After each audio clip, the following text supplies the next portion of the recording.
All right, today we're going to be doing Potato from Offensive Security's PG Play library. So we'll go ahead and open a terminal.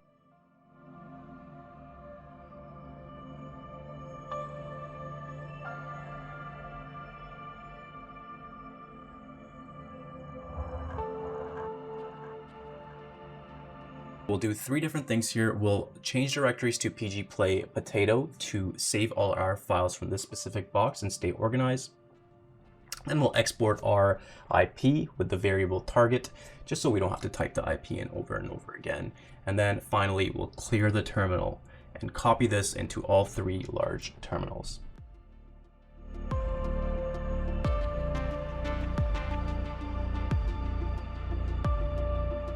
Our next step is going to be to perform a Nmap scan like we do with every other box. So my favorite command, my go-to, would be nmap-svc-p- our target variable for our IP, and --open. Let's talk a little bit about the flags used in this command. Let's start with SV. This flag tells Nmap to perform service version detection. It probes open ports to determine service information and the version of the software running behind each open port. This can help identify potential vulnerabilities based on the software versions detected. Next, we have the C flag. This option is used to run a default script scan using the Nmap scripting engine, also known as NSE. The C flag is equivalent to -script is equal to default, which tells Nmap to run default script targeted for common services to gather more detailed information or discover additional vulnerabilities. These scripts can perform a wide range of functions, from detecting specific vulnerabilities to extracting useful network information. After that, we have the -p-.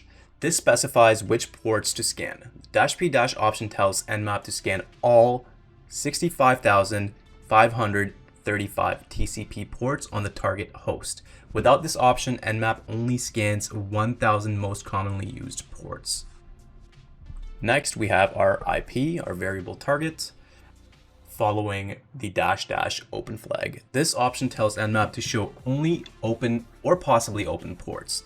It filters the output to display only the ports that are accepting connections. This can help focus the results on potentially vulnerable points of entry. It's also important to note that the --open flag also directs the -sv flags to only work on the open ports. This way we're saving tons of time just running the service version detection and default scripts only on the open ports instead of every single port. Excellent, so we've got our Nmap scan back, and right away we can see our default script, that SC flag, working on the FTP port. We can see that the anonymous FTP login is allowed. Let's check that out. So we'll attempt to FTP into the system using our target variable, and keep in mind that they're not using the default FTP port. It's going to be 2112 in this case. For credentials, we'll use anonymous, no password, and we'll just type ls to check out what we have in there. Perfect. So we got two files. We'll go ahead and use either the get command, but in this case, I think it's better to use mget with the wildcard to get both of them. You press enter on each. Let's exit and check out what we have. So we'll start off by having a look inside index.php.back. And right away, we can kind of see a few bad practices. The pass variable, hard-coded password. It literally says, note, change this password regularly. We can see an admin credential right on our control flow statement. Also a strcmp function use, which stands for string compare. And we'll get a little bit into this later, how this can be a vulnerability. For now, all we know is that we have a potential password, potato, and a username, admin, which is literally hard-coded into our control flow statement. Let's also have a quick look inside of our welcome.msg file. And it looks like there's not much to see there. So all we got from that was potential credentials and strcmp string compare, which we can maybe use later on, but we're going to keep it simple for now. Since we have these potential credentials, we still need to be able to use them somewhere. So let's check out port 80. Instead of actually visiting it, let's just start GoBuster on it and see what we come up with. With GoBuster, we can use the -u flag for our URL and the -w flag for our word list.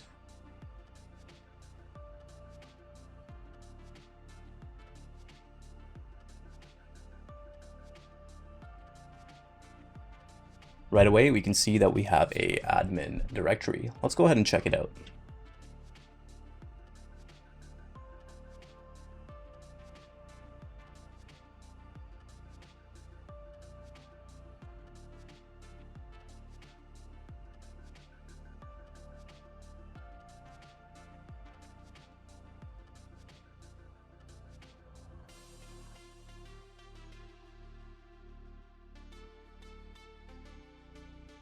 Excellent. So we have a login page where we can use our credentials found earlier in the index.php.back page. So let's try admin and potato. And no luck. I think it's a good time to go back and talk about our str comp and PHP type juggling. So understanding this vulnerability, the issue arises from how strcomp function behaves when passed an array instead of a string.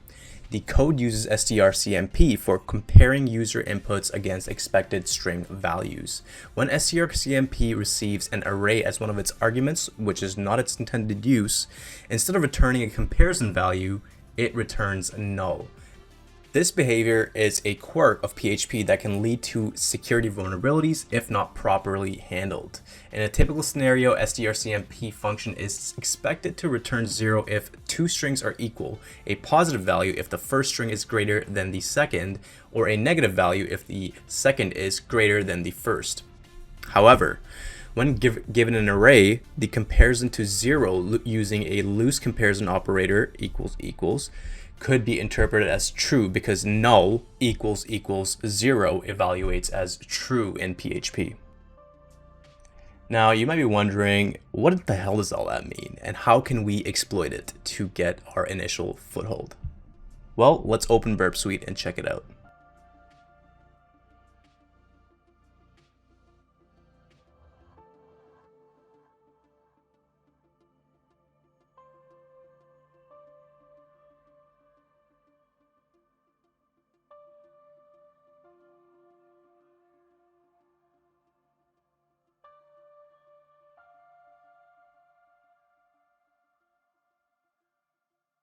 So we'll start off by going to proxy and opening the Burp browser, and we can create the same post request we created earlier with the incorrect credentials.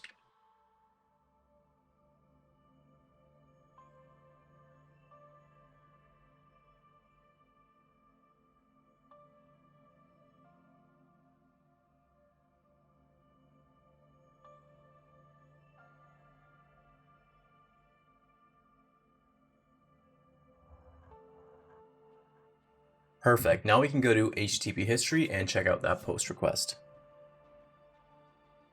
Excellent. We have our request. The password field is the field we're going to be exploiting. Let's get into how. As you can see, the string comparison function will compare the user input, our input, password with the hard-coded pass variable. It will return 0 if the two strings match or a 1 if they don't. However, we can bypass this by turning our input into an array, which will compare null with 0, which in turn returns true. And there we have it. We have a successful login. We can use the show response in browser feature and have an interactive login within the Burp browser.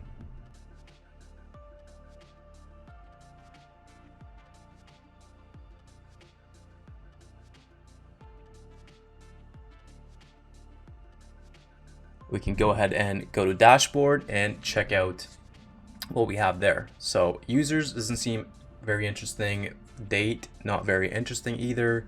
Logs, there might be something there. And ping doesn't even seem to be working. We'll go ahead and click logs and get the log for log 01.txt just to see and fetch the post request that's being made. Right away, looking at this post request, it gets me a little bit excited because I'm wondering, is there a path traversal vulnerability where it says file is equal to log_01.text. So we can just send this to repeater and keep trying etc password until we succeed, if we succeed at all. And there we have it. So we have the etc password file and the hashed password for webadmin. Let's put it in John and crack it.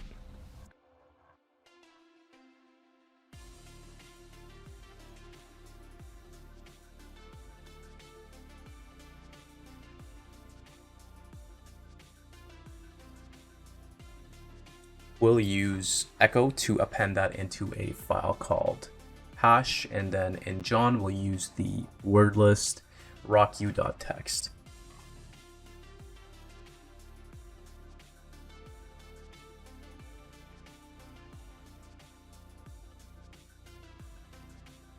And just like that, we have our password to webadmin. Our next step would be to use that port 22 to SSH in, and hopefully we have our initial foothold.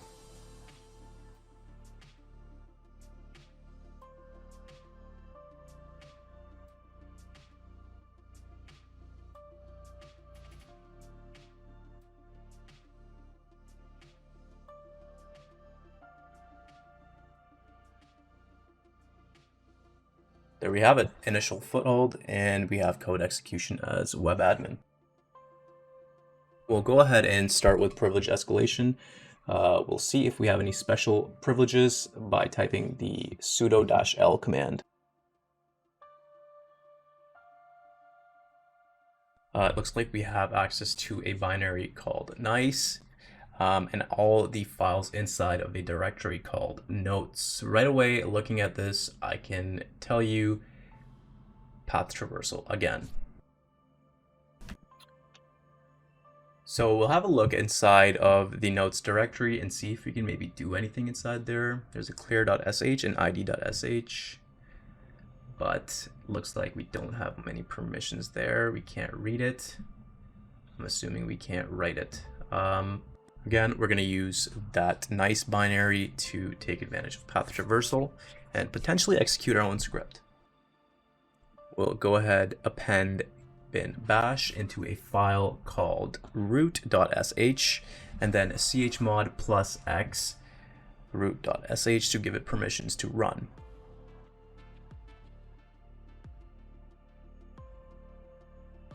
And finally, we can exploit our nice binary to run our root.sh script, but we run into an error because we still need to use that notes directory, but we can reverse traverse and go back to home and webadmin, then root.sh.